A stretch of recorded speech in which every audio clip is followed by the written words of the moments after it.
Hodi ha TV wesna kwa chirom makuru Agacencwire amazina Mbabazi Charity kanyine Sunday brand erizoba norwa katano kandi biro na bibiri byo kwa katane 2026 izo kandi shahani biri izo mwebazyo tuja kwisiye bisha mtogo makuru kandi kutoragaje tuja kwisiyaho amakuru Agacencwire hombwijire emitwe y'amakuru ne kushikibwaho blended pure vegetable cooking oil, second best to a mother's love. Omugwacencwire kireki abari kwenda entebe yo bwa speaker no muhwezi bashabwa okwayo kushaba kwabo obutarenze nyinshi karo muri Kampala. We are moving on. Obutikiriza no mbakatare kebitoce bakwatine bitoce hanshonga zo kupakira no kuburo bwebembezo muri shema nibo bakama bakatare nibo bakama ba motoka nibo bashuma obushuma hirwaro lyategegwa hospital omwe yakwatwa omu district ejo batu bakosi ya mtwala 5 emitwe y'amakuru yabane kushikibwaho blended pure vegetable cooking oil, second best to a mother's love. Mbabazi Charity na Sunday brand agana makuru Agacencwire ombwijire orukura hebyo kutezo bururu ho mchibine cha NRM Dr. Tango Doi yashaba barukwenda entebe ya speaker no muhwezuwe okhayo okushaba kwabo kutandikana nerizoba okwisya shaha mwenda ezizoba lya nyenshakare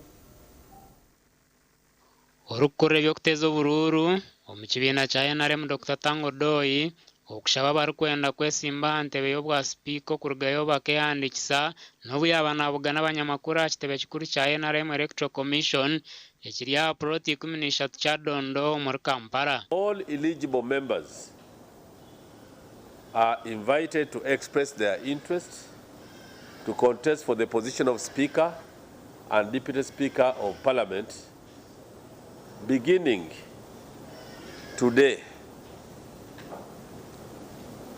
up to 7 p.m. And this expression of interest will continue up to 23rd May, that's tomorrow Saturday at 3 p.m. Dr. Tango Doi yashoze ngenderwaho haryogo wena orabe naenda kwesimba amyanyeji. They should be Ugandan. They should avoid the following. They should avoid the following illegal practices. Campaigning or canvassing for votes. SEC has, with immediate effect, stopped any person who wants to be a speaker or deputy speaker from campaigning.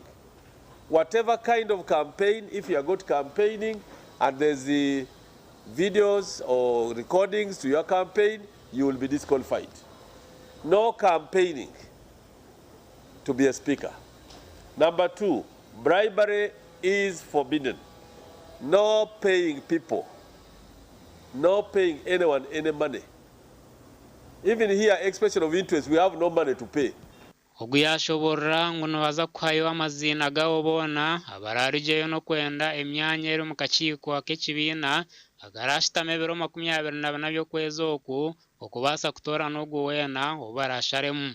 The names that shall have qualified or who have expressed interest will then be compiled and presented to SEC on Sunday, the 24th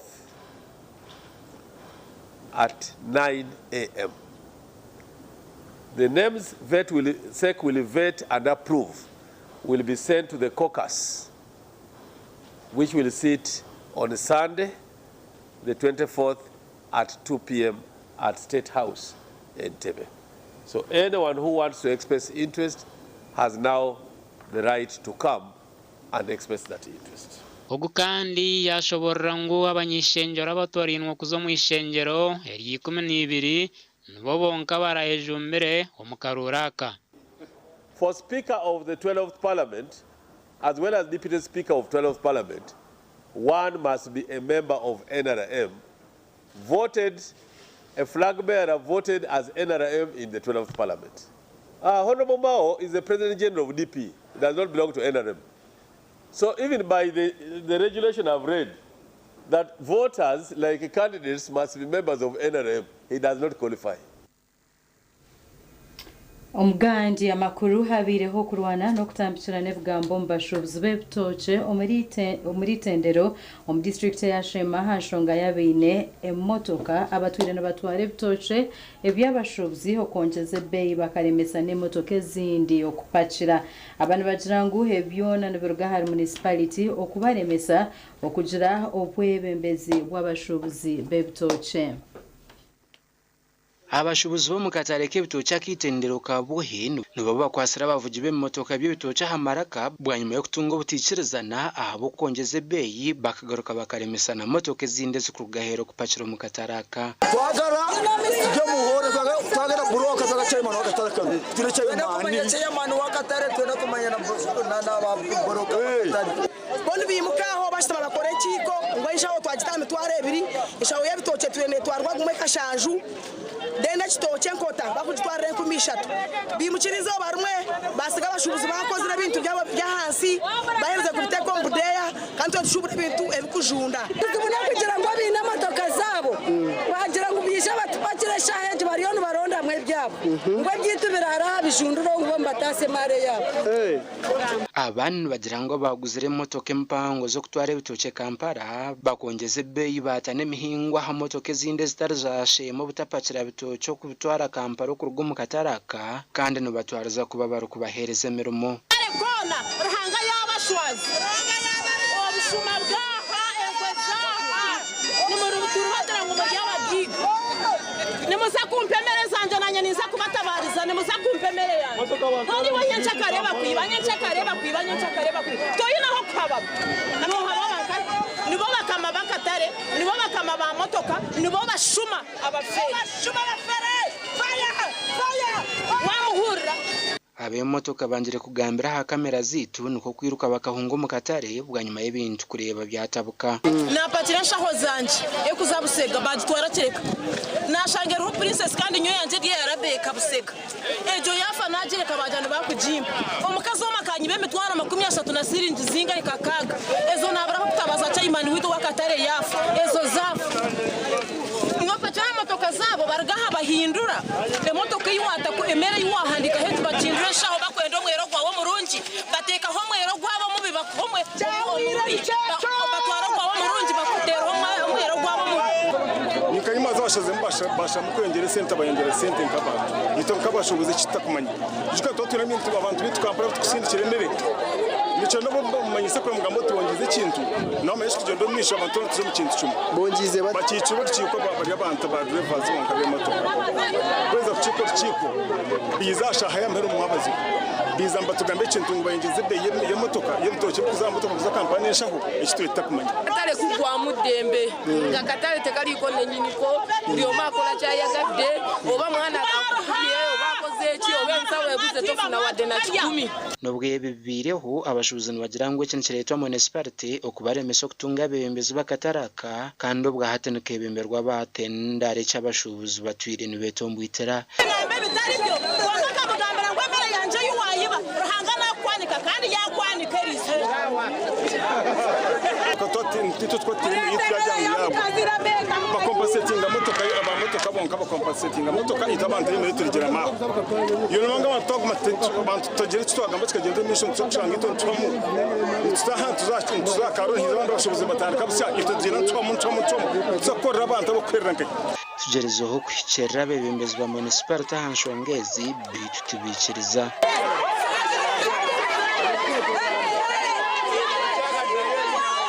Gasha kwa Sheikh Abdul Latif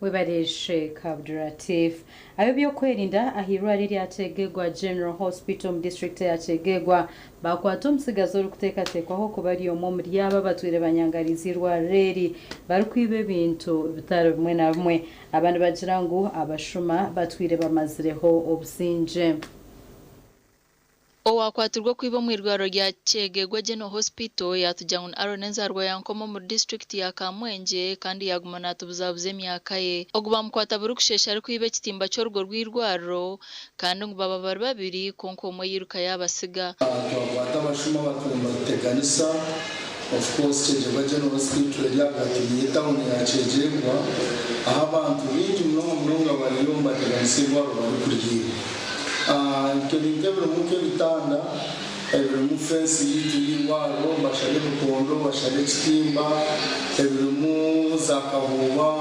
ubumo kuciza glass cylinders na sometimes glass cylinders zimwe zibazire empty ziriyo musafiri tubazo zifiringa nabazi hata barwire simu zabo ziturene zibura twisha twa installing camera most of the place konka kuno ifa handi tutakatire cameras so turene reportinga tukora meetings as a security team konka turitaka kwasura umushuma Sande jenyini abashuma bakatahira wodi y'abarwire bari kwenda kubiba kandi omomba barwire Almas Kabagambe kuyagerezeho kwerwanaho nuko abashuma ku muteri itafari ryo mutwe ati yoka ambyamire kiro samu kiro nkaburo mutwe jana sikori ya sikori ginyimuka rwana yetorori injo akingoro igorondi atutahira mu ati nyimuka bayimukire nturukira heru kujya kurana umuntu nagera itafari kanagenda aho kintu nakomere kenga ngenda kunjyana akaba musuma ziri kwiba terere abantu bona bacengerwa kwetantara okushisha ebintu by'irwariro yitu yacengerwa kandi abo weno nashange nakosa kuna nagiza kutangira irwariro nituza kumuvunana nguko amateka gakuragiye twashangaho nabombeca hirwarire nibacura abwo abashuma bari kubiba ibintu byo kombekesa bwira bwashesha kubafe mu kusoko okutubba batubako simu ya mutwala 5 nitugana reportinga ku police n'omusango gyeguli baddako ne batwala wilibalo ne baddako ne batwala ebitiyo bibiri ne baddako ne batwala chumalayini abo fences ndanti wazireba fence ndirwaro zone ezo batwire ne bazitwara Owakwatwa yatarwa polisi ya Kyegegwa obwo kucondoza kurugumizamu amakuru agashaka Philip Murangira webare Philip Murangira karuru kabaru kwenda entebe yo bwa speaker mu district ya Kagadi karemere kurangirwa bwanyuma karemerwa kurangirwa hanyuma y'abakansara aho kugira ubutekerezana kandi bakazomukanisa n'ebgambo ebugumire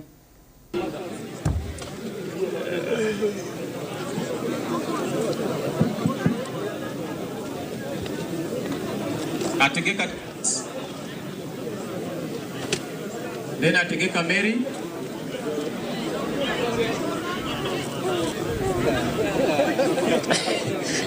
Kanso yo kubanza mu district ya Kagadi ebirerye yo kutorana ba speaker basya yahwero mu kavuyo echagemesereza chief magistrate wa Kibale Magistrates Court na Mayanja Nazifa okongera yakaruraka okusebiri 11 kwa mukaga omwaka ogu akarura ko bwa speaker mu district egi kabireke simberwaho Magezi Jamada Francis oyinebendera ya NRM na Semuga Vincent oyesimbera Tine Kigombe akarura katerirwa mu mbera yo bwire bubi obire burumo muyaga nenjura kandi ne bucket yo bururu etwirwa muyaga burukaruru kazo wako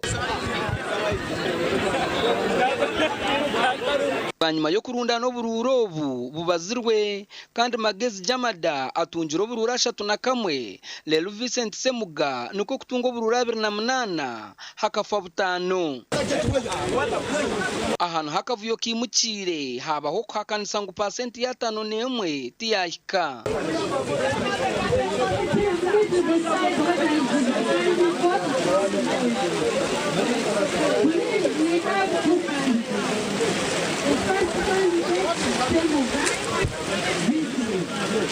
The second one is Magazi Jamada Francis. We do not have any candidate by the name Jesus Joseph Francis. embereje gumizemu nubwo muramuzi nazifa agerizeho kubacureza byabe byakubiha nuko kushara makongeza yo kugaruka mu futera karuraka.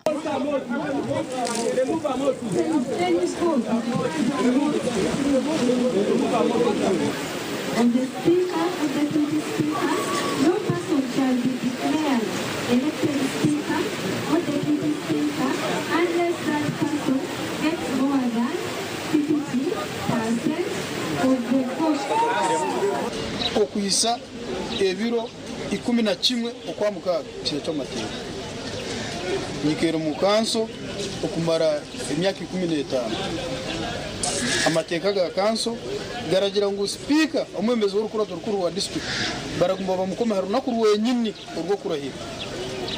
So omuramuzi yashobora kudumisiriza bwa butakizire security yeriho twine security DPC yariho n'abasirikare bariho n'amaye ninga kanso members batuyiha batwara hano twigaratera karuru byabo kwikaka rukarahwere nikiteka liragamba chonga bindi byabiremu nibyo ndaracenga chonka byona olihiguru ni Rwanda sera karuru niko abantu bafune ncamo yekiri ani mukimanya of course bokubona baro bururu mbere musingire honorable councilor ogu mbere musingire bayitu abayiremu aba councilor abamu abahandikire kubi obururu obu nibongeraho ubuntu so kyandetereza nti obwango bururu nkabutanu bona bukozireke nibo bufuyire so nikimanyisa ninyo wabera kozireke asingira akaruru kanu kansweji ebandize no kurahira kwa chairman omusya owakagadi district tumusime Elgad n'aba kansara. That I will give faithful service to this council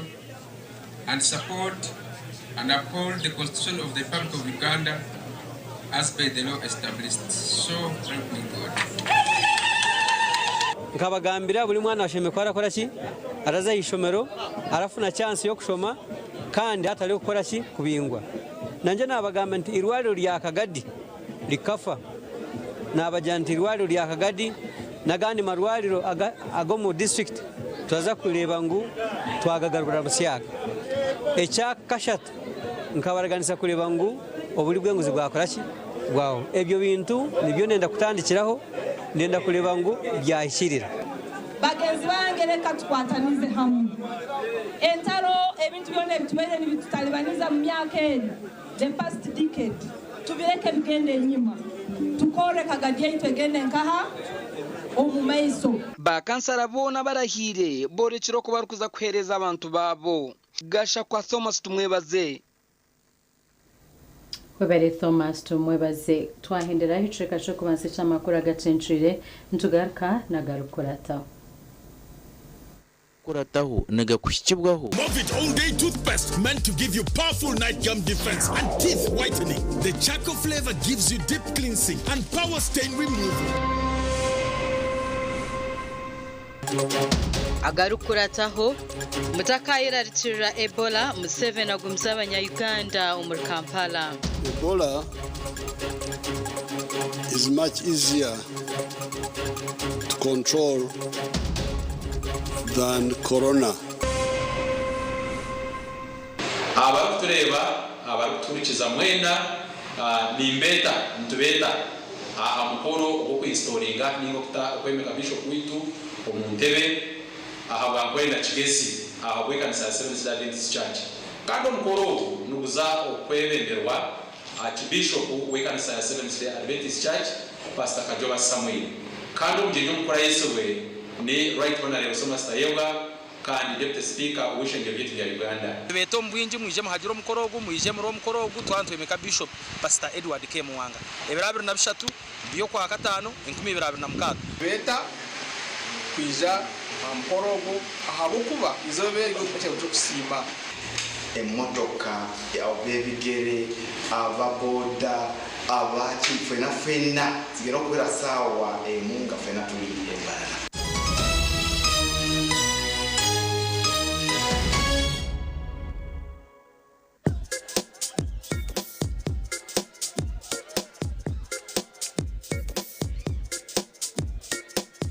Are you in panic? Or Or you're afraid to make a move? Don't worry. With Kazire Red Tonic, you will put her in red moments. And with Kazire Power Tonic, you have your game powered. Enjoy Kazire Red Tonic and Kazire Power Tonic, the natural organic products. Kazire Power Tonic, made from nettle tea, ginger, grapes, and honey. Kazire Red Tonic, made from watermelon, pumpkin, grapes, and honey. Power your game and ignite her happiness. At Fins Medical University, we offer online postgraduate diploma in medical education, Bachelor of Medicine and Bachelor of Surgery, MBCHB, Bachelor of Pharmacy, Bachelor of Medical Laboratory Technology, among others, Diploma in Clinical Medicine and Community Health, Diploma in Medical Laboratory Technology, among others, and certificate programs. Fins Medical University, a chartered medical university in East Africa and is located in Fort Portal. Apply now for the March or July-August intakes. Visit our offices or apply online on our website or contact us for details. Fins Medical University, saving lives, our passion. Feathers, sanitary pads with Amana ABC Feathers sanitary pads tokujwara bukumi bwoka konkani zija hamwe n'obusinje bwingi. N'amanu go kunyunyuta hamwe n'ebishenje bine by'obukumi kandi n'amapapagazo ni maringwa agari kuretera okwekunda n'obusinje izoba lyona nechiro. Quality pads, affordable price. Pads zezi zikasimwa na award za bulenje bw'izoba ya Afrika. Feathers pads niziretwa omusaizi nyingi ahari mu empango neza bulijo kandi nizija na pantliners zabusha okuyamba omumbera zawe nkomukazi. ABC Feathers sanitary pads okwoloba amani obusinje. Feathers sanitary pads obukumi bw'omutano ombwire bw'omutano.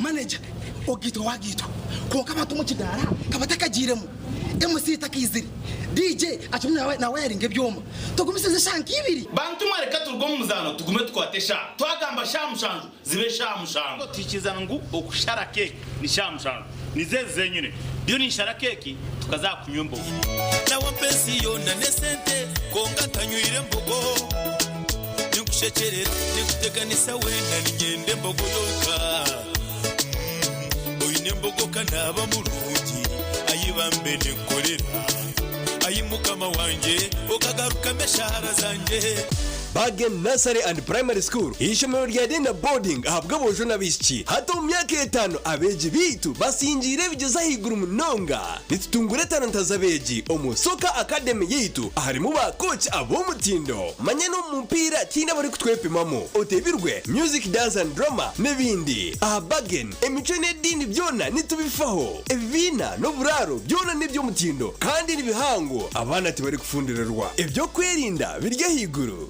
Share nibibashyira bazire emitwaro 55 ahabwa boarding okwandika beji hati ni kugenda umisho Bagen Nursery and Primary School ya Ntonde hometown esimu note mchanje note 3 kinana nemwe chenda neina note emwe. Are you passionate about farming? Do you want to turn your land into a successful and profitable venture? Then your journey begins at Chitagata Farm Institute. At Chitagata Farm Institute, we offer practical, hands-on training in modern agriculture. You will learn real farming skills through activities like fishing, cattle keeping, goat and sheep rearing, piggery, beekeeping or apiary, among others. We also train you in crop production such as banana growing, vegetable farming and coffee farming, as well as urban farming for those with small spaces. You will gain knowledge in agro-processing, helping you add value to your farm products and increase your income. We are welcoming students for the 2026 intake and registration is ongoing. For more information, please call us on 0772 247488. ebyokwemeka byonjera koroba kankwanjulire ankole crazy limited abara kubumbira byokwembekesa nkamategura amatafari n'ebindi bingi kandi ryo mutindo gwahigu nkamangalore tiles Portuguese tiles na flat top agemigongo lero bakwinira amatafari ga buli mulingo nka fire bricks max pans interlocking bricks otebwe partitioning blocks obumori buro bwabuzire bwena babwine nka Z-Vent Torino Venezia na Sisa bakwine na Pompeii Malta double Pompeii mwena bombeche na ba engineers na contractors mwena ankole crazy babo borobezaho byona barabibumbira muri mbarara omwibumbe rishugaine barakozesa tekinoloji erispiria eco nabyombekesi changale nka bendera ya Uganda bashangali mayiro 8 mbarara kabale road esimu noti mushanje 2 ananina 15 chenda na mukaga ankole crazy limited tugende twombeke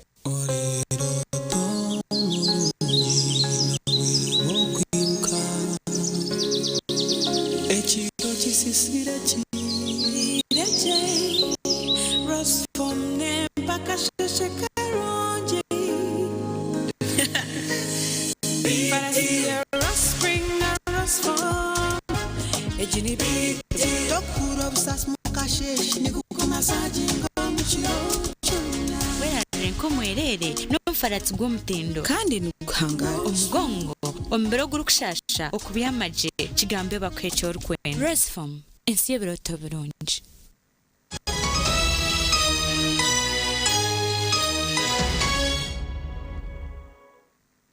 Koruka y'umukahumura muganda makuru President Yoweri Museveni yashabira abanya-Uganda obutahanuka mutuma habwendwara ya Ebola barutureho mu ihangari ya Democratic Republic of Congo. President Museveni agira ngo endwara ya Ebola eyankwe kurwanisa wagerageranisa n'izindi ndwara nke ya COVID-19 yabire neturana orukurabiro mu kwisya. President Yoweri Museveni agambira ndwara ya Ebola izoba lya nyamwazi bwabire nayigwiraho umureko gwa Part of Africa Tourism Expo gwo murundo gw'ikumi ogubira ha Speak Resort munyonyo muri Kampala kandi gwetabirwamo abantu bingi. President Museveni ashoborire abantu abashikira ha mukorogu ngwendwara ya Ebola nekwata wahikana n'omuntu orukubagirwire ekyagizire ngu eyangu hikugerinda. Because I noticed there is a lot of panic created by people who don't know science very much about Ebola. I was watching CNN spreading fear through ignorance. Ebola is much easier to control than corona. Corona was one of the biggest problems in the world, one of the most dangerous pandemics. Why? Because it was spreading through breathing. We sit in the same bus, even if I am some meters away, you can infect me. Now, therefore, Ebola is nothing compared to corona. Ebola spreads by intimate contact. Mufachina abantu mbave kumba kwata bachi. Tumukwata ko mutunire butunzi. Contact, intimate contact. That's how Ebola spreads. And even then, somebody infected by Ebola is not infective all the time. It is only when the symptoms start showing that he or she starts being able to infect other people.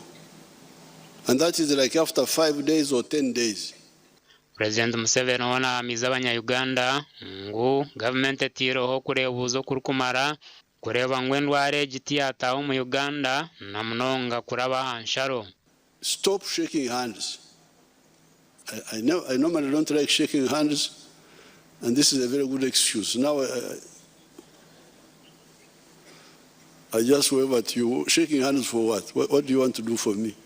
President Museveni wanagizire ngu Uganda ino bukugu bw'amano munsi yona abukwatire no kurwanisa endwara zamane zirikubarukaho ogona shoborire ngu abantu abisirwe endwara egi n'abagikwasirwe n'abakongo agomeze ngu tari umunya-Uganda nk'uko emikutu y'amakuru emwe okwebire nebiya. The CNN was saying DRC and Uganda. I don't know why my daughter Kagwa, you have not countered that. This was mainly DRC. All these people, the 500 or whatever number, then the ones who have died, they are saying 130 or something like that. All of them are on the Congo side mainly. And then one who died here in the Chiburi hospital had come from Congo. And then another one who is, I think, sick in Nakasero. There are few people. So the correct description of the outbreak is that it is mainly in Congo, but with a few people who came from Congo who came here. President Museveni hona shoborire miringo e government etiraho kutangira endwara egi okujanjara. First of all, if we work with the Congo government and tell them that anybody who has got a fever, please don't travel. Anybody with a fever, don't travel. Stay in your location and report to the health authorities. Then at the border, we check the temperatures in the bus, in the cars, we check the temperatures. And then we guide everybody, even when you're already here, if you get sick, you report immediately to the health center. Enyuma h'umuhandiki wa Ministry y'Amagara Dr. Diana Twine agambira abanyamakuru ngo eby'entambura ebiri mu ntambura y'amaizi hagati ya Uganda na Congo byemerezibwe kumara esandina nkaguma ha miringo yo kukingira endwara ya Ebola kujanjara. Awa TV West Ndabdu Karim Sengendo. Wabali Abdul Karim Sengendo. Abarukura ekitongole ky'abakazi kya Uganda Women Council n'abanyeshenjero bashaba abakazi kumarwa n'emyanya y'ibintu mu gavumenti bashatika encamu y'ekibiina kya NRM abo bebembezi nkabaza ministry speaker n'ebindi bitongole. Obwe harukubera y'ebiro bibiri byonka okwika izobe ry'abanyeshenjero ba Parliamentary 12 kutungo kushitama kwabo ko kubanza aho bararondere speaker no muhwezi we babacara barkwegitira hansi y'ekibiina cyabo ekya Uganda Women's Council baba bebembirwe Hajat Farida Chibowa bahinguzo kuhagira encwamu y'ekibiina kya NRM ahari speaker no muhwezi wo baracwemu Okurjerar Hajat Farida obwa hata bakazi bine emyanya mingi munongo mu government kandi ngo abashija tubaketombitaga ngo mwenu barecha abashija nabo bebembere. Fenga National Women's Council twagala okugumya abakyala abali eyo naddala abakyala bakulembeze n'abakyala abali abeeraliikiridde nti omukyala bw'aba tali speaker oba deputy speaker abakyala tetugenda kufunamu nedda.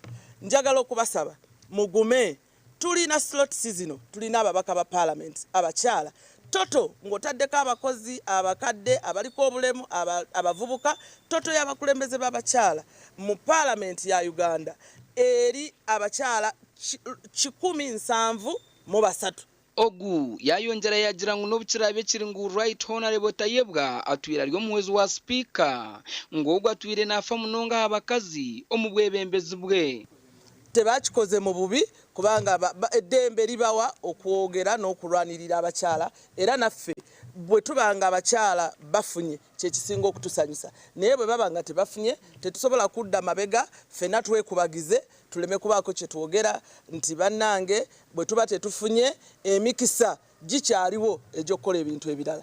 There are other men who are very supportive to women's agenda more than even the women.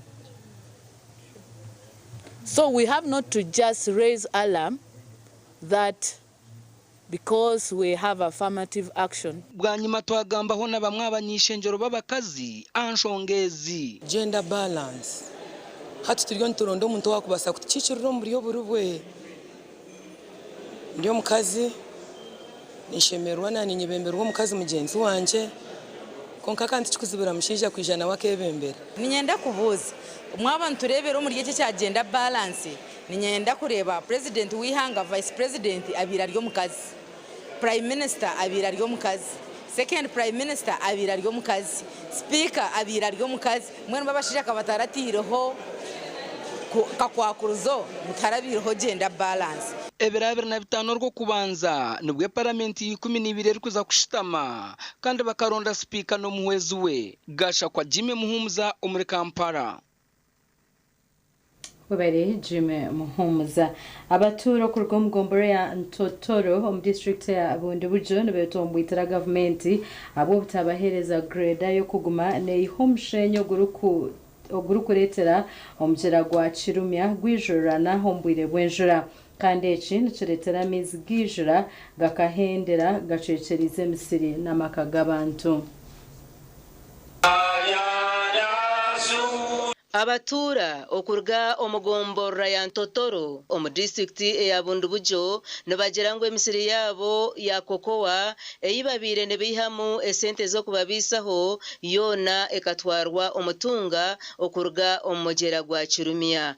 Eji niyo school fees ya mwana wanje niyo dagara mubazi gwa mwana wanje niyo ekonyamba cyona development ya Bundi Bujo niye gikoko yagenda tuwagirebeje wagirebe hati government abakita kufayo hano hati amaiza gakatera hano emyakeji hakatare ka government konyine bantu bakarugayo hati sazino bari harugudu aba maizi gakafurukiyayo bantu baruga mu maka bayingi emisiri ya sikara ya koko yona sazino endwaire eyingura indi abo maizi nabwe kinisaba government eje nyambe kirumyege riva kirumya.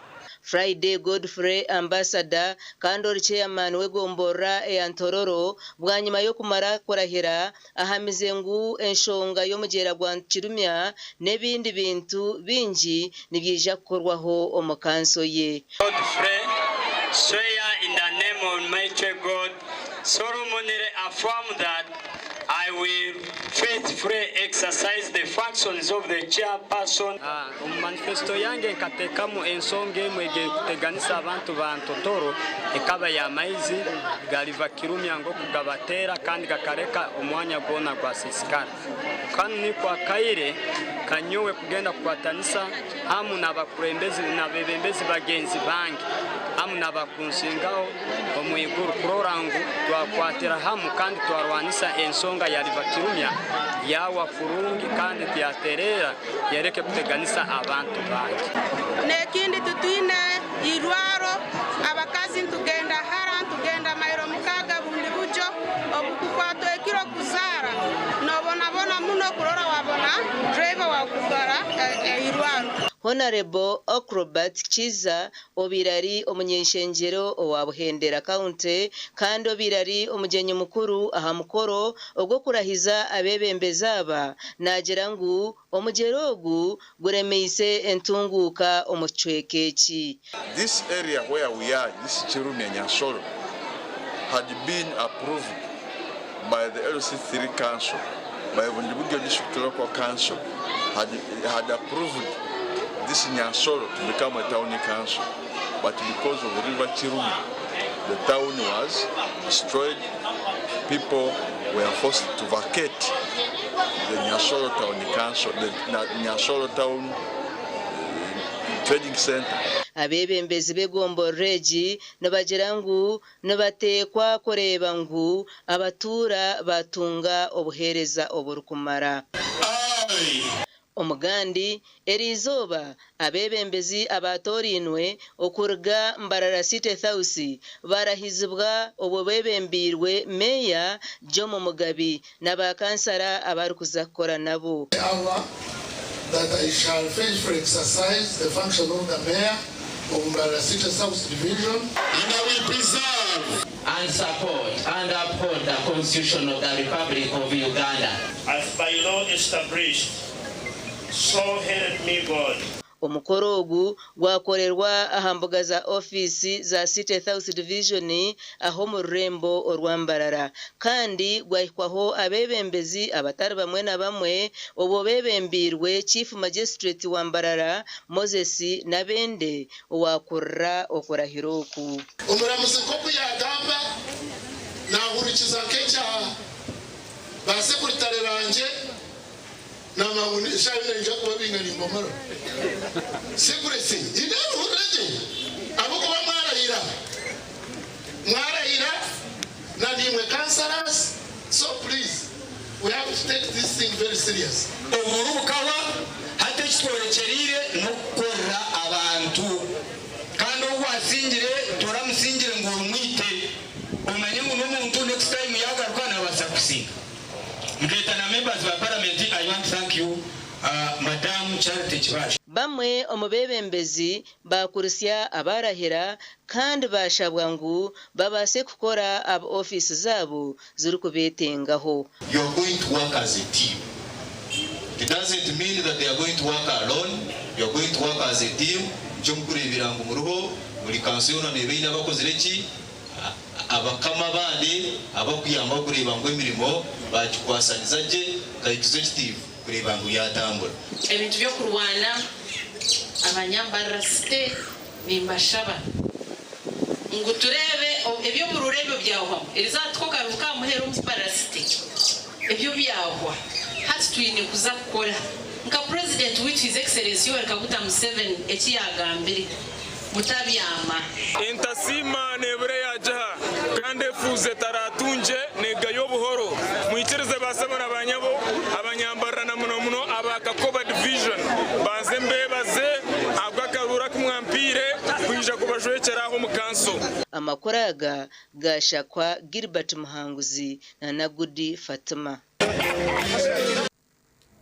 Mwebale bashatu bitu bamakuru reka tumureho ntugaruka nagarukurata. Nibikushikibwaho Kitagata Farm Institute. Omuzire orukundeba ndumuhereza amwe na kwizera no buhabuzi ni ngumanyisha ngo oshemerire korengana na bank kandi okorengane n'ishomero ryawe ubwiro bwingi ko butakoze recho kikuretera wategamisibwa ngo kuba kubano bakumanya ubotire no bika ingo kosasora ebicweka ahishomero kikuretera basomesa komisero zo mwana ahora amarire sen narshi roni yawe umubanka kikuretera no khereza nkimagency roni gera ngo clearing umwana usashure mbora ukategamisi obuhabuzi ahabyo bwegesi bw'abantu bukukibwaho Kitagata Farm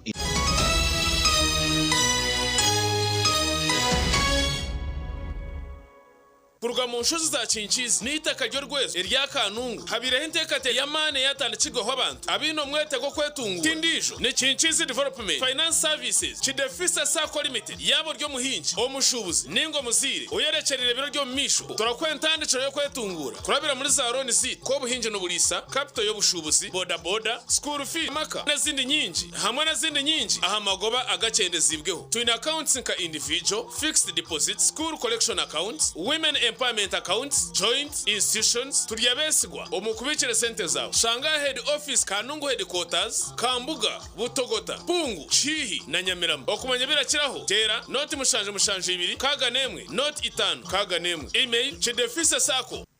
Umare kuruka gomba ogutebeka nisibwe ba Swift Initiatives Limited omuchayi kache kambarara ufitandika niburu 26 ebyo kwezi kwa mukaga okwisebura 5 ebyo kwezi kwa mushanju omwakogo aha main gate ne 12 zonka no kurebenya mishwa ne 12 zonka abana bamashomero aha main gate eshiringira 10 kandi kurebenya mishwa na zone 10 zonka mungena bamakorera amahango hamwe n'amace abaza banks telecom companies za companies zikora byo kunywa abahinja abatunyi n'abarisi abari kuri byo mikono abari kushubura imyenda enkeito abamabara n'amahotel n'abari kosa za mucomo amashomero n'amatendekero mwena ni mwetwa nije murebe nyamishwa engabia embarasi uruziramire ubunyankogote maya ugonya nenjeya babunga abana mwarya face painting swimming pool y'abana bouncing castles rero sakasinse y'umurembe egali yo mweka y'abana uri kwenda kubukinga akasimu noti mushaje 2 anana mukaga kinana na mukaga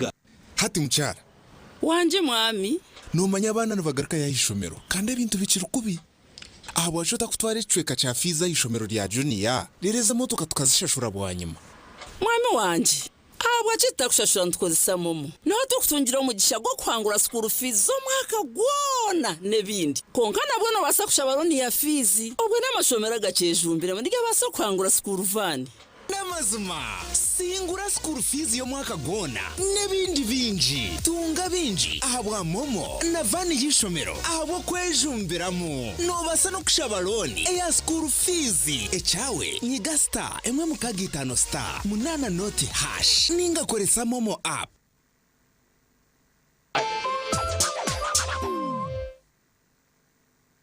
Mommy? Yes? At school, everyone crunching. Nange kumulimu nga nkola? When I'm watching my kazanyo? Anti ku highway nga mvuga? Sisumagire Joshua. Honey, mwana muwe. Get your favorite packet of Psalms from a shop or supermarket near you and crunch. Get yourself a packet of Psalms and start crunching. Psalms, taste the difference. Start something new, something uplifting, something so effortless and golden. A thirst-quenching burst of sweetness and multi-flavor. So rich and full of memories. It's 100% taste, 0 alcohol. Try it, savor it, feel it elevate every moment. Sip after sip, gulp after gulp. After all, life's about turning ordinary thrills into golden chills. Start something malty with the new Evervest Malt Apple and Pineapple. Try the burst of sweetness and malty flavor. It's 100% taste, 0 alcohol. Available in a shop or supermarket near you. Evervest Malt. Make every moment golden. Evervest Malt is from the makers of Pepsi Cola in Uganda.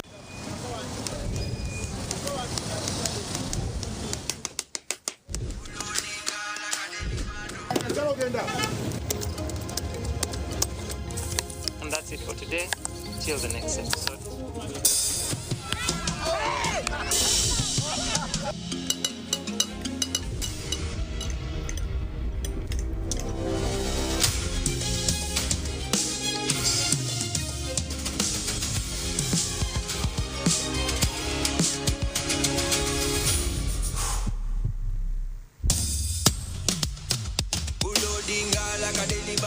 Like a daily bando.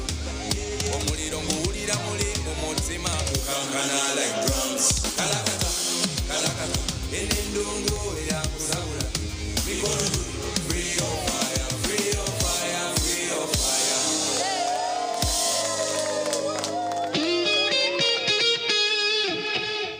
Tandika izuba ryawe na ABC Dent Nourish Fresh Up Fluoride Toothpaste ogira kasheko izuba ryona omubazi gw'amaino ogwatongozibwe ha mutindo gwensi yona kandi gukahangura omudali gwa People's Choice and East Africa Award nigukuma kahoko mukanwa karungi gweza amaino kwita ekikoko ky'omumaino kandi gugazibira okurwara kozesa ABC Dent Nourish Fresh Up omu birengo bitari bimwe na bimwe ebirimu white gel, herbal mint gel hamwe na red gel buli ka box ka ABC Dent Nourish Fresh Up noshanga mu brush ya mino eyabusha gushanje omumaduka gona mu ihanga na burengero izuba bwa Africa tunga ABC Dent Nourish Fresh Up ahabwa kasheko akakusingayo.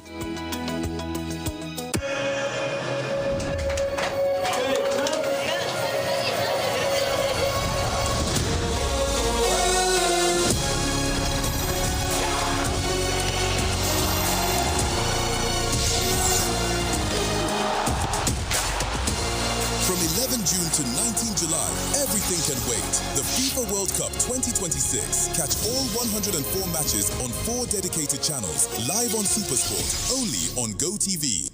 There's a new way to keep your breath fresh all day. Introducing Movit All Day Toothpaste, meant to give you powerful night gum defense and teeth whitening. The charcoal flavor gives you deep cleansing and power stain removal. And the herbal delivers natural strength for healthy, confident smiles. Choose Movit All Day Toothpaste and enjoy freshness all day.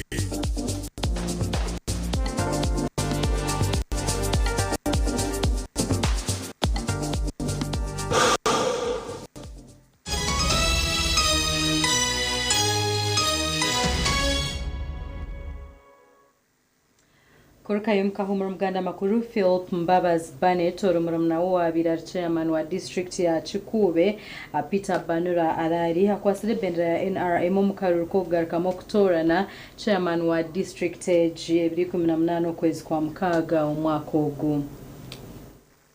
Akarura k'ekigombe kya NRM abokutora nora kwate bendera ekigombe cyo mukaruru ko kugaruka mu kutora na chairman wa district ya Chikube kabiri ho mu byaro 335 ahagati y'ibyo kwirinda by'amani. Pasco Musuga orukura karuka NRM arangirire Philip Mbabazi Bennett orumurumna wa birari chairman wa district ya Chikube Peter Banura Arari ngomusinguzi bwanyuma kutunga burure mitware 2027 oburukoro bucye 5 na 8 harigana.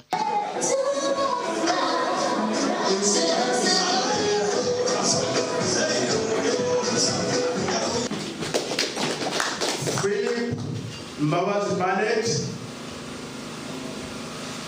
23,279, that is 58%. Masharaza Valentino 81, that is 0.2. Sabedison 343, that is 0.9%. I therefore declare Philip Mbabazi Bennett, who has polled the highest number of votes, that is 23,279, representing 58%, as a duly elected flag bearer for Chikube District LC5 Chairperson by elections 226.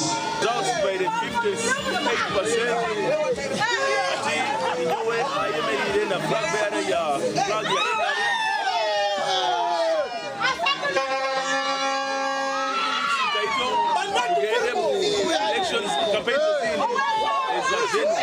Ogu akuratirwa Padek Sembo otungira bururu mutwaro gumeka kaga 5 oburukoro bucekana na kamwe harigana kandi ogu hakanise birugiro mu karuru.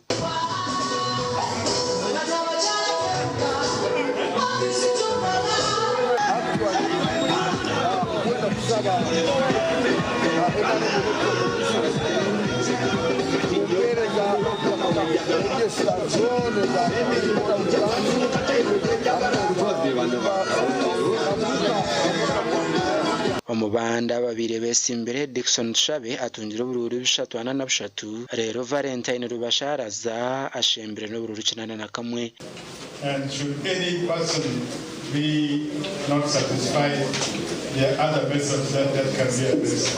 But we expect that we shall all shake hands and be happy with whatever has come.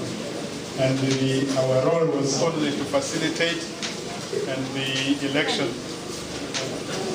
came from you, not from the commission, but from you. And so we'd like to thank you very heartily, and with these few remarks, okugaruka makaruru kabona kanu kuija kuba habiri 18 byo kwezi kwa mukago mwako ogu kandi Peter Banura akatumirwa taxi number UBQ 853E obuyabira ryo motoka ya Hilux number UGB 38000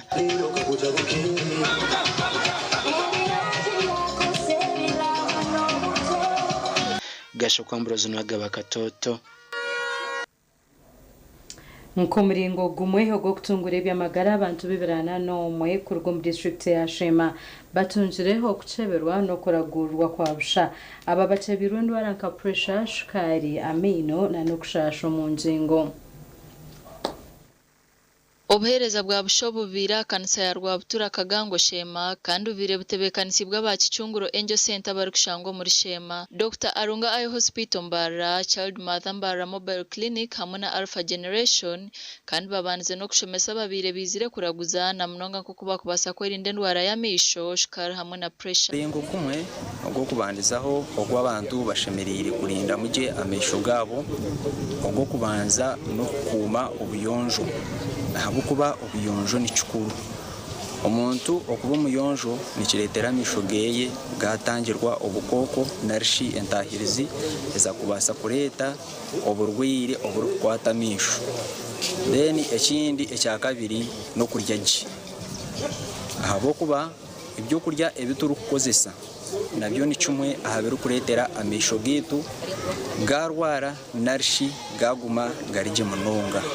Ari ebintu bindi byokurya ebyo omuntu ashemereire kuba namanya ati narya eki nisa kunyamba katunguru kimu wagiteekaho obutunguru obu wakagiteekaho obunyanya na munonga obunyanya obwito obuce obwo akobo turimu na chemicals wakwata ukateekaho n'obyakwaruka keji hati nari keji kakabagitira mu karanga nobasa kugikwata wagishara omunda noginywa nonywaho kaki tokunywa munonga wateeka agatunguru kimu ukagiteeka every food buri omu family yawe every member should eat it nethininga brada no yakwentanga huzi. Ababire batebekanisa okuragurira oku nibajangwa abantu kuba kusia emyaka 50 n'okugaruza haiguru batandika kufa mu kino batakumanya n'ekyabiita na munonga abokutuura omu byaro. Korukura hatotahirwa endwara non-communicable diseases bukuru neija na pressure bukuru eja na shukari bukuru eja n'omugongo bukuru eja n'amisho bukuru eja n'amaguru bukuru eja n'okutetema emikono bukuru eja na dementia. Bimwe aha byokurya ebitushemereire kuguma niturya harimu eziro zirikweta ni carrots ezo nizikwera amisho okweza gye kandi kihwerana n'omufarasi gw'eriisho kukora ki kugira ngu gume guri kurungi munonga. Bamwe mbaragurirwe kandi bakashomesibwa basimira abatebekanisa kandi batugambira n'enshobezi bakuteekateeka ngu nizo zabarigirireho obuzibu obu. Batwegesa ngu tureke kuza TV munonga aha muheri neshisha misho gitu. Ekyakabiri ngu tureke kuza asumu deno kaguma no yimata okashanga wahizi izo baryona ninga warara hwacyo cyona ngibyo nabyo nibishisha amisho gitu tubigende ho kuce nayegamu ukugira ngo tushemerere kubantu ta amani munonga omukurya emboga nkadodo kandi na nokutamu buturabe nturya byona tube ntureba ngo twatamu ebintu byo kushara nkeshwiga na za nakati n'ekintu kikuru munonga. Ababire barwira amisho batungira birahuri bya busha kandi abashukana na pressure bahebwe Mbabazi. Amakuru agasha kwa Mike atwakire. Bari Mike atwakira abantu bashabwa okwisya aba batorine obuhereza no kumanya enshonga eziri kubateganisa. Ebihirwe yo Frank Tumwebaze ahakurayiza abebembezo mu district ya Kamwenge. Chairman w'ekigombe kya NRM omu district ya Kamwenge kandi ryo munyishenjera wishaza lya Kibale East Frank Tumwebaze ayihanangiriza abebembezi okusya abatezi bakarura obuhereza ebi abagambira mu korogo kurahiza ba kansara na chairman w'entebe ya katano awa district ya Kamwenge. Karungi Joseph, swear in the name of Almighty God, solemnly affirm that I will faithfully exercise the function of the chairperson of Kamwenge District Local Government and shall uphold, preserve, protect and defend the Constitution and observe the laws of Uganda, and that I shall promote the welfare of the people of Kamwenge District. So help me God. Mwazo mu hoteli uriya gashabe ibihimba yo gashabe mboge zindi ubu rutekereza natwo buri mwene cyo kuteka dero mbweno ompolitics ni manje n'ekitense n'kiyoyineki kirukumanyisa ngo tubane so ni njaba kanso eriyo neza kutebembera mutaza kurwana ukashangura mufebanje kandi umurwana kwanyu no mutongana kwanyu mutongana hanshongeza abantu zitagezanyu ezenji twenda tukurire kanso negamba hanshonga zaba kugesinde za PDM twenda tukurire kanso negamba hanshonga zaba takushomesa abana bitu nara batakuragurira bagwire babantu twenda tukurire kanso obwine bumara hanshonga ez'abantu abatereze ki akaru nonga kukamwe ngutu za kumazire nungi bisiga ikom bantu wana ari municipality ya Kamwenge bamuhereza bwa masomero amarwaro bagendo bisho twenda stadium ya district kandi twenda ngo abantu bakomezemo bari guhinga ibyo kurya ibiri kumara kandi bakorerere sente household income. So niza kutumira kandi kire inyongere nganireho abanyakamwenje aha ma radios aha mukorogu habiroho no kutorana speaker w'ishengero ya district no muhwezuwe otiroho n'aba bakwebembera ubukiko bwa district kandi ho namboniga ba Fred asingira karuru obwa rukusinga twebaze Gerard aha burura birnakamwe hari 18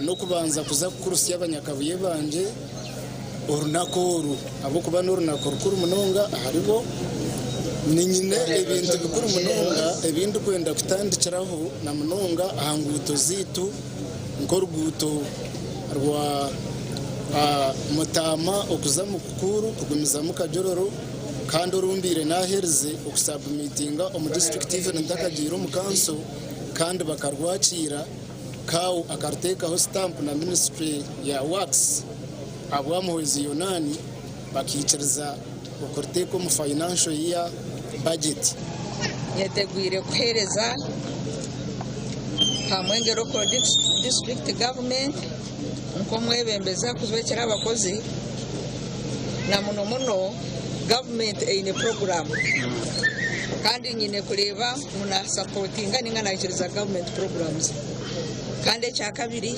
nyine kureba munahereza abantu ab'enkuzwekera na muno abakozi mu Kamwenge district kitubombekere kushikara ndobumwe niki mbenisha babemeza bagenzi banjye aba district abatungira umugisha obwebemeza no kutunga umugisha tamande bw'omuntu abakabwira mwana basaka obwebemezi ati uri umuntu ebeshaheje no bwino umugisha guha Ruhanga abebembezi bo nababasize kwasubwe bukwato byo kwebembezi ebara bene bakore soma office gabo kandi bihanangiriza ibo kwerindo kwibaganisa mu okubasa kusyo buherezo mu bantu ababaterira karuru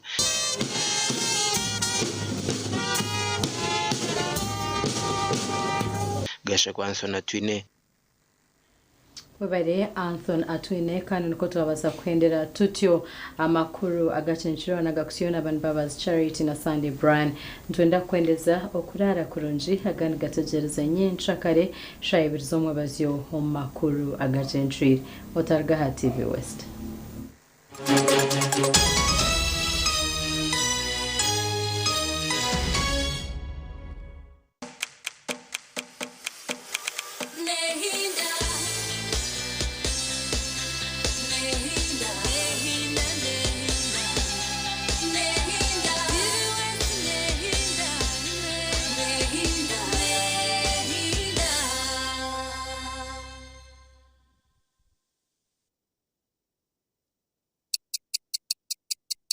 Eshaha zabisha tuzechiro na when you don't use Momo, you get insulted by strangers.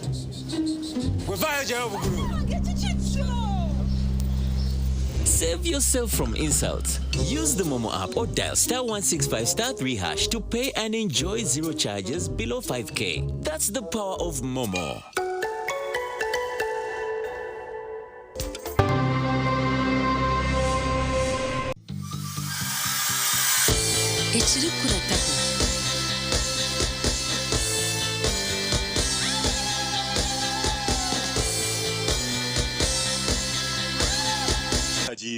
Bana Uganda mwena mwebale kusima bachogela Hub Products olw'okufufugaza endwadde z'ensusu zonna tonyereza bato n'abakulu era basimye empereza yaffe tuleese ebipya ku katale ABC Dent na Fresh Up nibikuhereza kawo karungi munonga yejumbira omubazi ogwa ABC Dent na Fresh Up dero oyiyonjera okusheka omu bantu otine kwetiina aha kasente kakye munonga.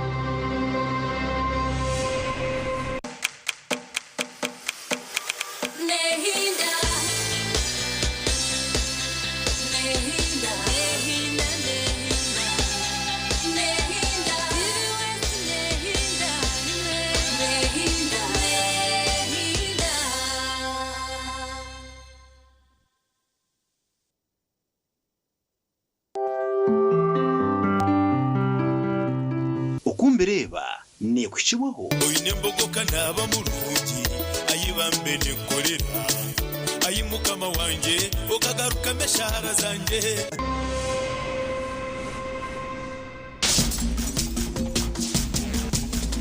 program okumbireba embogo kirizobogane embogo ndio tusigize yeki ebindo binyo byenywere nyoni yonkumanya kana game bishi ozire nguno basakuza TV West ogambire hembogo ijimanya TV ni ya government talk bus government ne teko kusindika yaba serikali aba police aba prisons aba IGG ba RDC bona ba bona ba speed babanze bazoyo bajiru rondere bashanga itayikire todo gamba nabwo cyo nywa otajecho wabuza abo kuba uriyo mwana na mixing ebishaka ni wogora wagira muhitamo akamara China myaka 8 sirinjira ku myaka cupa hati kabayiriza kutereza je bakweta trade order kutereza amatown abantu batandika kutera amabare kanjendo mucyaro nza kubona kanjendo mucyaro kanedire mucyaro mimi naruda cyaro mushwahili mbacheta mimi naruda kwa village mwere something like ejo ni impression nimbi numbana mugezo kuoreka ngwaboro baryo mucyaro hazana nda kubahiriza amahuriro mabi mukachikwata kubi omuntu kujya ngo ariyo ngo kuzo mucyaro ngo yaje no mucyaro nara what in town mwineki what is in town omanga ga developed aboro no bariyo mu town in developed countries aboro no bariyo mu town abagiga bari hati ko kono za footpotro watora kamwenje okare nkama jana ga mukwano tugariyo mucyaro munogo no mworo ni nkubuziwe okareba ebintu iwara wasangire babasajja barabamba hinga majano mu town nabwo cyo mureke kukwata ecyaro mukatekateka ngo cyaro abantu yo genda zangarama genda za rugaga genda za nyakitunda oreba abantu esente zibakorombe toki every 15 days omuntu natema fiso. What are you talking about? Yero rumutare katuzo mucyaro kubona obabaze nko mucyaro yo kubona noha nimwe muri mucyaro no muri ya miremwe no muri ya popcorn no muri ya chapati ezwangizemo bihimba cyangwa umuntu ine chapati reme bihimba tuyo mutawo ogora omutawo no muntu wayicecera bariyomba ryebita byabo bariyomba n'amategabo gatawiro mbushera atobazo kareba abantu mutawo ni na no mucyaro ojorebe size china mani chitekwa kwanchirwa mucyaro yes nawe cyo ninyenda kuyaho omwani abantu bahingira omwani abantu bina amafamu mbyaro imwe muryaho nguryo mutawuni waheza myaka 20 mu town no pangisa hati bariyomba kugira ngo town aha bakahenda ngozo onakano omucyaro mundo kasimburo gira magezi kati so mucyaro kubona kaso mucyaro kubona that's wrong icyaro ticaboro icyaro cy'abantu abina magezi icyaro cy'abantu abakurebera hade abuke cyaro nitaka omutawuni itakeryo tiriyawo wachetegereza kobra abantu jango kuzo mucyaro no kubona abantu nimba bakutanga futera amabare music covid mukari mwirukangira imbwa ndavuga mucyaro nawe echo mukimanye ngo iwo weno ryo mutawuni ebyo ne bukubaho ne bukwegesa nyoki ndabe nta katete tisheme kureba katete ngono ho wanje no we iyo kororo ryo mutawuni kororo niyo barakuzike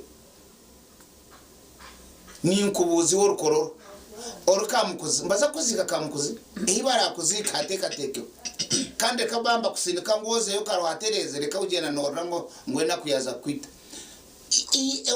obugiga butaho mu itaka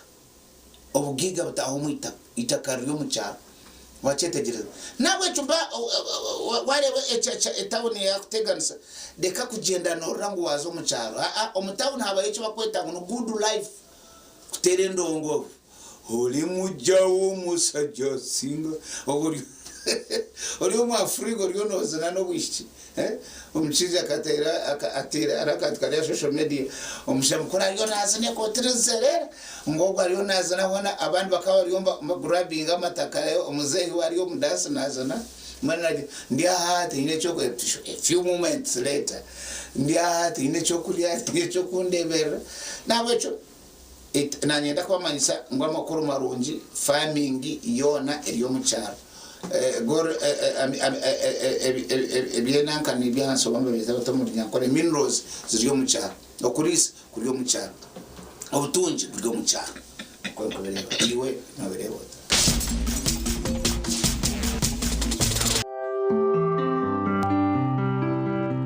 okumbireba yaba ni kukibo oyinembogoka naba mulungi ayibambe nekolera ayimukama wanje okagaruka meshara zanje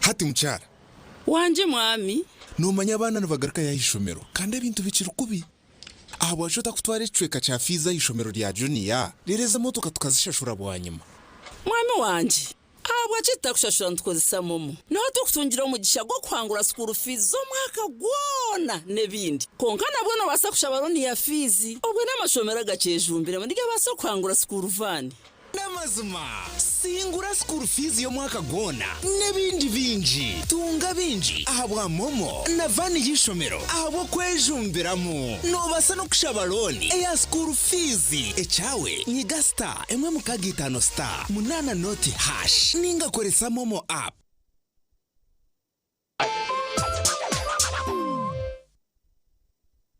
Alo mikwano janga bagalwa nnyo mwena bannayuganda njagala okubaaniriza mu lukuŋŋaana luno gaggadde olw'ensi yonna olukwata ku mwoyo mutukuvu ng'ennaku z'omwezi 22 okutuuka nga 29 mwezi guno ogwa June wano ku Miracle Center mukama wagenda okukola ebyamagero kubanga aboogezi baffe ye Dr. Pastor Benihin ne Dr. Kenneth Copeland bagenda tusomesa ebikwata ku kukkiriza obuyinza bw'omukkiriza ate omwami Copeland yalagula guno gwe mwaka ogwa big fix oba okuyungibwa kwekike kya waggulu mukama agenda kupanga mukama agenda kuyunga mukama agenda kutusa wotatuukangako ne Dr. Paul and Betty enenche n'abalala bangi nnyo June nga 22 okutuuka nga 28 wano ku Miracle Center ground abaweereza ba Katonda bonna mu buli nsi yonna tosubwa muganda wange guno gwe mwaka ogw'okukola ebyanaggwano guno gwe mwaka ogw'okuwangibwa woteeka okuwangibwa the year of the big fix so n'olw'ensonga eyo jangu olabe kimukama kyagenda okukola tekibangawo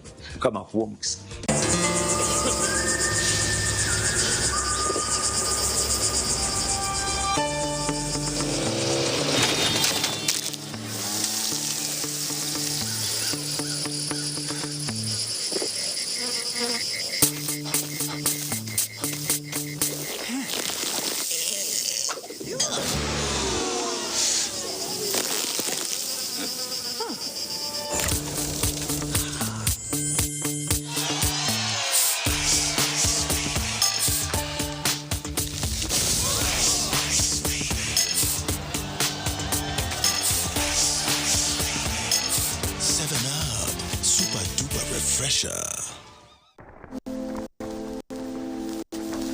Looking sharp has never been this easy. Welcome to Bright Suits. Be your own label. Located at La Grand Mall, High Street, Barara, Level 2, Shop number 5. Right in the same building with Equity Bank. At Bright Suits, we customize premium office wear for both men and women. Plus, wedding suits, graduation suits, Kawunda suits, and more. Whether you're dressing for business or your big day, we've got out the perfect fit for you. Call us today on 0751 075 108 or 0777 081 196. Follow us on Instagram and TikTok at Bright Suits and check out Taylor at Mbabazi on X, formerly Twitter. Bright Suits, be your own level.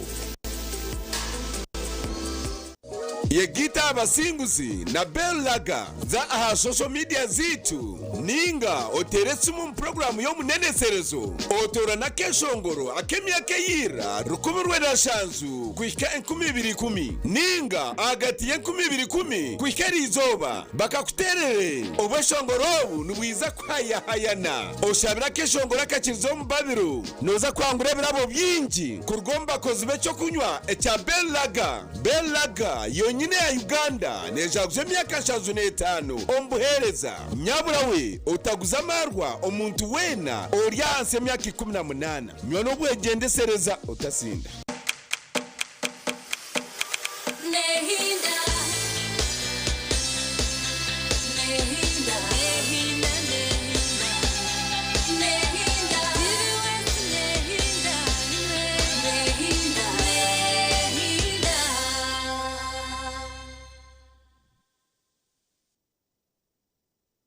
be on high alert, warning that the number of cases could go up. Despite the escalation at a national level, the Global Health Agency says the global risk for an Ebola outbreak remains low for now. Nearly 750 suspected cases and 177 suspected deaths have so far been reported, 82 cases confirmed. Authorities caution that the true scale may be higher, with hundreds of cases still under investigation. Now, this outbreak is centered in eastern Congo, particularly in Ituri province, a region already affected by insecurity and limited access to healthcare. Now, WHO says that delayed detection, the movement of people, and the ongoing conflict are driving the spread. The situation in Uganda, meanwhile, remains stable. The country only recorded 2 imported cases from people who traveled from the DRC. One of them has died. Meanwhile, the United Nations World Food Programme is now scaling up emergency air operations, food assistance, and logistics support, warning that without rapid action, the health crisis could trigger broader regional instability. Well, in Uganda, health authorities are closely monitoring the situation. The country's health permanent secretary, Dr. Diana Atwine, told me more about what the country is doing to contain the spread. This epidemic is the 9th Ebola epidemic. Never in our history have we ever exported any Ebola anywhere, not to a traveler, not to a visitor, and not to our neighbors. And we are strictly observing the standard operating procedures. And because our people, they have known whenever we communicate, they implement, and that's why it makes Ugandans safe and also the visitors that come in the country safe. We've been hearing from Uganda, the WHO, and the United States, and all of you can't seem to agree on what the Ebola status is of Uganda. Just explain to us what is going on, because we're reading different narratives. I know maybe they were raising concern given the fact that our neighbors, the infection had gone out to the community, and of course we have many entrants, many people that move in the country. I do believe that was the basis, but I would not really comment so much about their criteria. They have their way of assessing. So, because I'd be curious to know if you're seeking audience with WHO or the US for clarity, because when you look online, and a lot of voices from Uganda are complaining that the linking of Uganda with the DRC when it comes to this outbreak is only in certain areas, and they are concerned. Of course, Uganda is not at the same level with DRC. DRC, I think by the time we announced, they had not even announced, and yet importation of cases had happened. So it means that then it was already widespread. So I think that they were at a different, and I believe even now they're at a different epidemiologic state. So what's your message to the world? Uganda hosts, conferences. It's a tourist destination, and some of the messaging out there might cause some to be fearful. Uganda is safe. We are continuing to, for us on our side as health, we are continuing to do what we do best to make sure that we strengthen the surveillance, continue to screen every traveler that is going out and coming in the country through the airports. We have temporarily stopped the flights going to DRC. And also we are discouraging mass movement, markets at the border, because those are the areas that used to bring so many people from across. We are continuing to assure our people, our visitors, those who are listening to us, that Uganda is safe. And we'll continue giving you updates on the Ebola outbreak situation as and when we get them. But elsewhere now, a new study has found that 1 in every 3 female journalists experiences sexual harassment in the newsroom. The researchers found that out of 10 cases, nearly 7 go unreported. Well, for cases that had been reported, more than half of the organizations took action. Now, some of the regions with the highest sexual violence rates include Sub-Saharan Africa at 33%, followed closely by the Arab region at 31%, Southeast Asia at 19%, and 12% in Ukraine. Now, this study was conducted in 21 countries by the Association of News Publishers, City St. George's University of London, and the BBC's Media Action, which is the BBC's international charity. Well, earlier, I spoke to Caroline Mwende, a research manager with the charity. I asked her how these sexual harassment incidents manifested in the newsroom. Sexual harassment takes various forms. So we have people who report verbal sexual harassment. So someone says something to you that you feel is misappropriate, that you feel violates your dignity. Or it can take the form of physical harassment as well, or online, or even rape in some incidents. And our study shows that women are 2 times likely to experience verbal sexual harassment than men. And so that tells you that, how prevalent the situation is, especially for women media workers. 69% of cases still go unreported. Why are so many people still choosing not to speak up? So it's because of various things. So one is lack of very clear reporting mechanisms in most workplaces. So most media organizations don't have clear policies that govern, how employees should work with each other. Things around respect at work, safeguarding are not, available in most workplaces. And so even in terms of reporting, so once you've experienced, sexual harassment in the workplace, how do you report it? What are the channels? And even in terms of confidentiality, how is that provided within the workplace? So some of those systems are not available.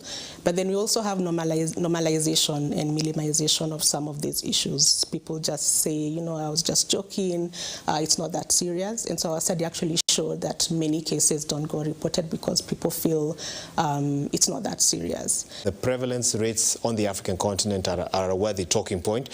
What specific factors are driving sexual harassment in newsrooms across the African continent? Most of these legal, frameworks around,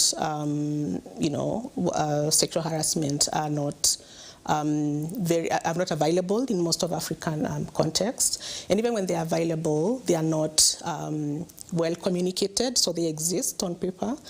Most people don't know within the workplace that they exist. And even when they are reported, they are not enforced consistently. So that, makes the prevalence rate in such cases to still be prevalent within the African context more compared to the other countries. The situation is changing, but the rates are still high. How are newsrooms getting it wrong? Because I think some of the data you got shows that not much action is done once the reporting has happened. Lack of communication within the workplace on what are the mechanisms for reporting such actions. And so without that information, people just end up experiencing this and just keeping quiet about it. They don't report.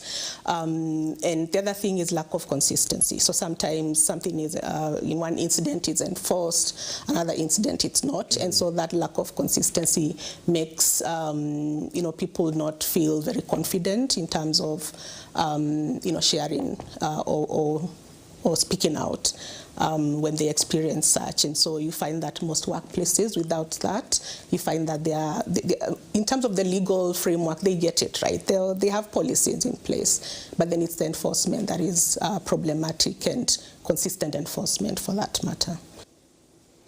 Well, you're watching Focus on Africa. Still to come on the program, beauty and the bleach. We look at why some Africans don't feel comfortable in their natural skin tone.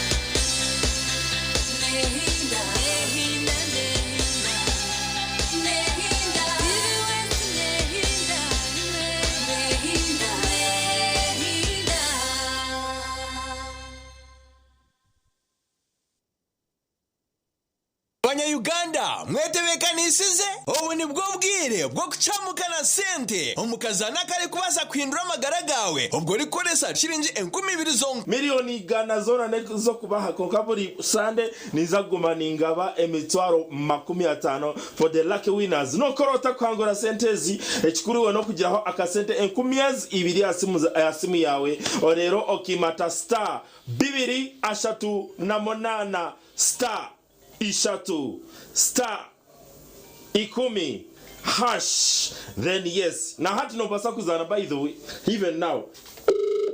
Our lucky win up today. Kwate simu mnywani wanje.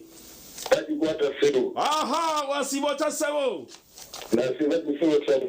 Amazina ganje ni manyetaro Razak Banks, the truck driver mvuji wempango kuruga live at TV West. Neba kweto hasewo. Nuwagaba Emmanuel. Emmanuel no mayangu niwe muhanguzi wito owe mitwaro 50. Wajira wa message. Emmanuel kota kwere kama twenje akasomere.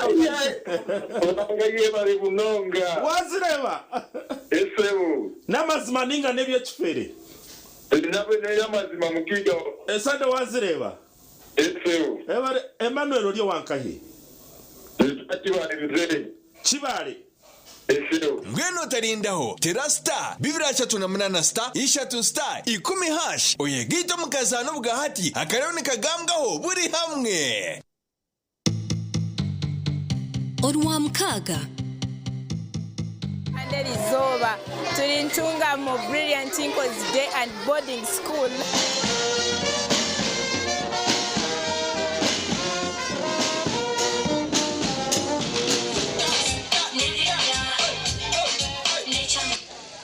Oinentebe ninga Wi-Fi. Endo gambara barya Bluetooth ninga tujo mu connecting ni Wi-Fi hotspot. Endo gambara reba abantu bari ba connecting ekintu. Waguri ya some blue light.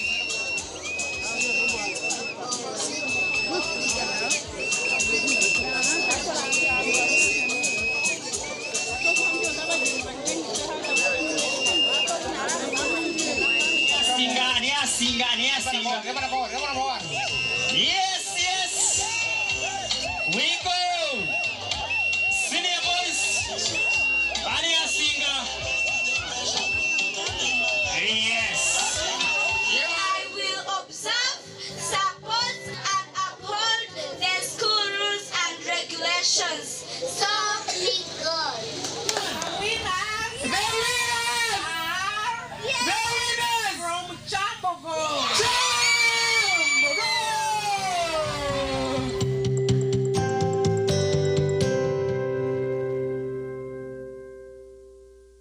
And all their modern ambition pace. There is no margin for error. So much here is familiar. Over 1,900 games brought us here. There is not a sporting heat quite like this. But history doesn't care about the journey. The Premier League is the best league in the world. La Liga is far and beyond the biggest winner. It only remembers how it ends. You bought it. It's not a word. You bought it.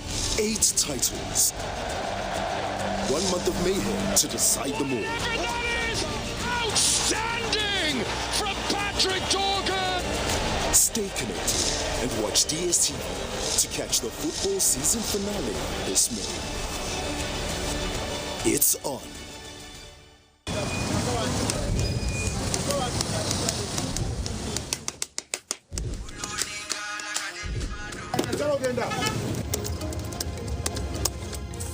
And that's it for today. Till the next episode.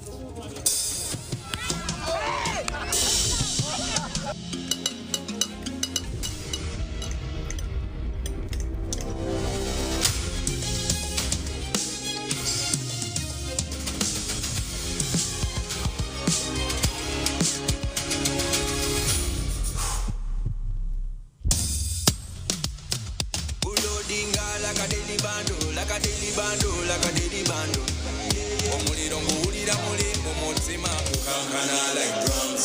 Kalakata, kalakata, enendungu eyakusabula. Mikono free your fire, free your fire, free your fire.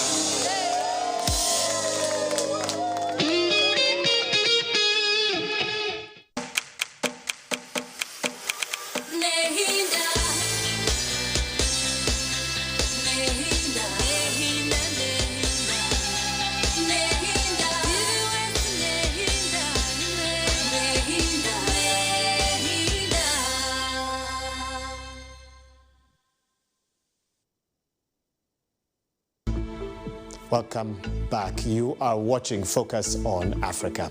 Now, the World Health Organization says that the African continent has the highest rates of skin bleaching globally. Studies have found that people use cosmetics to bleach their skin because they feel that lighter skin is the ideal or indicates higher social status.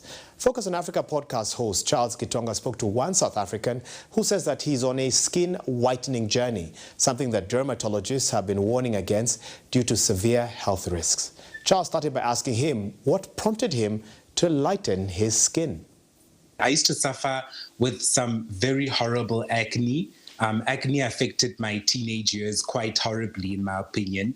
And my parents saw that. They got me prescribed onto, I believe, a very popular medication to deal with acne. The side effects of which are quite intense, but they include being extra sensitive to sunlight. So that was when my mother went to a hair salon.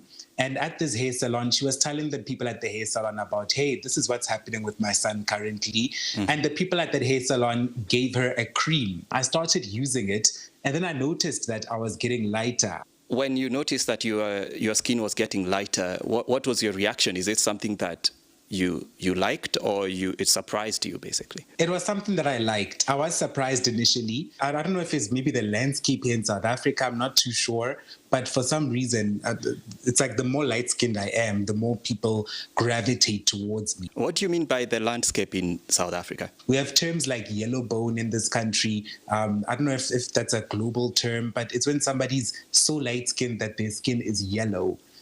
So it's a very popular term in this country. And when you're yellow bone, it's like you stand out. You know, men look at you, women look at, everybody looks at you. They're like, wow, that guy's a yellow bone, that woman's a yellow bone. So I felt like, wow, this is it. This is the complexion that works for me. So at what point do you make a decision now to start, getting these products for yourself? My mother told me to stop using the creams. She went to the doctor and asked for that cream.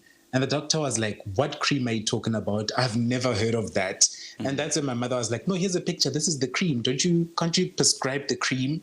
And the doctor was like, girl, we do not, no. This is not something that we can prescribe. This is not something your child should be using. And that day onwards, my mother came straight home and she said, stop using this product. Stop using this product altogether. In fact, when I was still using that cream, she would notice whenever because I would take breaks in between. I would use the cream, then take a break. Yeah. And my mother would notice when I was back on the cream and she'd say to me, stop with the cream. And I started behaving for a little bit of time until I discovered something new, and that is hydrogen peroxide. The same hydrogen peroxide we use at home to clean our white towels, to clean up stains on the carpet, that is the same hydrogen peroxide I started using. And I started using it primarily because I saw what it did to towels. I saw what it did to teeth, to people's teeth. I don't know if you've had any side effects of using these products or, noticed something that is not normal. It also bleaches the hair on my body. So most of my body hair is actually blonde as a result. Amira, I just want to bring you in at this point. Is there a safe way of doing this? No, there's no safe skin lighting products. They all consist of containing harsh chemical ingredients. And for us to address this issue in a deeper way, we have to eliminate colorism, which is skin color discrimination. But also the other most important is to build the leadership and self-esteem of young women. So that we end this cycle of using these products. Well, you can listen and watch the full conversation on BBC Africa's YouTube channel. Just search Focus on Africa. All right, to football now. It's almost time for Arsenal fans around the world to witness the lifting of their team's first Premier League trophy in 22 years. Now, Arsenal won the league on Wednesday night after Manchester City failed to beat Bournemouth, giving it an insurmountable 4-point advantage. The Gunners' victory has been celebrated globally, including here on the African continent. Fans went to the streets to celebrate. One of them is Nigerian artist Seun Kuti, son of music legend Fela Kuti. I asked him why so many Africans seem to support Arsenal. When I was growing up, the league in Nigeria was very well supported, by Nigerians because the league was exciting. We kept our best players. I think right now, except the South African League, which I do like, I just don't have any team I support there. I actually watch the South African League a bit. The rest of Africa, I don't think a lot of us have that kind of organized leagues. And I think we really do need that. It's not okay to just ask Africans to support football just because we want to support football. And when it comes to supporting football, entertainment, man, people can enjoy entertainment from anywhere they like in the world. Football is just entertainment at the end of the day. Do you remember the last time Arsenal won this title? Just describe what you remember about that moment back in 2004. Wow, I was in my 20s. I was probably 21, just getting out of college, in Liverpool. Yeah, we won the league that year. It was my first tour of the UK as well. My first, headlining tour back in 2004. Playing in the UK, Arsenal was winning the league. Some of the best times of my life, Yeah, and I never knew we were going to wait 22 years that time. If someone said we're going to be 22 years, I would never believe, What was so special about that team, and how do you compare them with this team right now? No, there's no comparison with the Invincibles, They are still the benchmark for all the great teams in England, and I think even in Europe, as an Arsenal fan. The Invincibles were really, really an incredible team. And this new team, they have something different. Where the Invincibles had all the flair, these guys have the muscle and the grit to grind anything out. These are real warriors, I'm really proud of the boys that we have now. Talk to us about your celebration, which I believe went viral, and more generally how, Lagos, what the atmosphere was like after the title win. Just walk us through that. Yo, man, it was electric.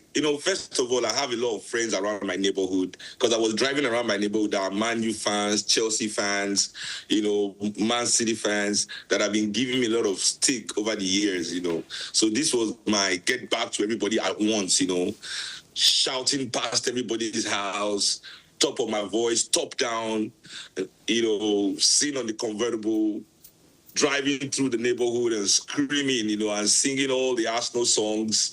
Yeah, that was my get back. It's been a pleasure speaking with you. All the best to your team tomorrow as they collect that trophy. Thank you for your time. Yeah, we sing it is not bad. And in the clock and 2. Ale, ale, ale. Let's go. You actually did quite a bit of that when we spoke. But staying with this same story, Ivorian-born Swiss football international Yohan Joru spent over a decade with Arsenal between 2003 and 2014. He arrived at the club just after their famous Invincibles' undefeated season. I asked him if he'll be joining the team for the celebrations this weekend. My plan for the weekend now, of course, I mean, what will be best is that they win the Champions League as well. But as I'm working, I won't be there at the weekend, but I'll be there for the Champions League final. And hopefully we can do the double and then celebrate after. What did you feel when it was all confirmed on Wednesday, I believe, that it's coming home to Arsenal after 22 years? Yeah, it felt great. It felt great because we had to wait for so long, actually. There was trust the process. We finished second a few years in a row. It was a difficult start. I think there were questions about Mikel Arteta as well. But at the end of the day, it felt great because I think I didn't feel so comfortable with the last game with Crystal Palace away. But to be honest, it's a relief. It's a relief, and it shows the consistency of Arsenal and the way they've been playing and they've been efficient. Just reflect on your time with the team and how close you got even then. Just walk us back through that and what that felt like. Someone who's been part of the team who understands what Arsenal's been through, just describe what that wait has been like. You know, that way it's been interesting and tough at the same time, because when you realize that we made the jump from Highbury to the Emirates, a lot of money was spent to actually expand the club. And I think that people tend to forget that. And even in that time, we always qualify for the Champions League. We managed to play a Champions League final. We managed to actually content the big teams as well with not the same amount of money. And you had the big boys like Chelsea, like Man City coming into play. So it was always difficult to actually put your hand on the title, even though we competed, you know, finishing third sometimes or fourth.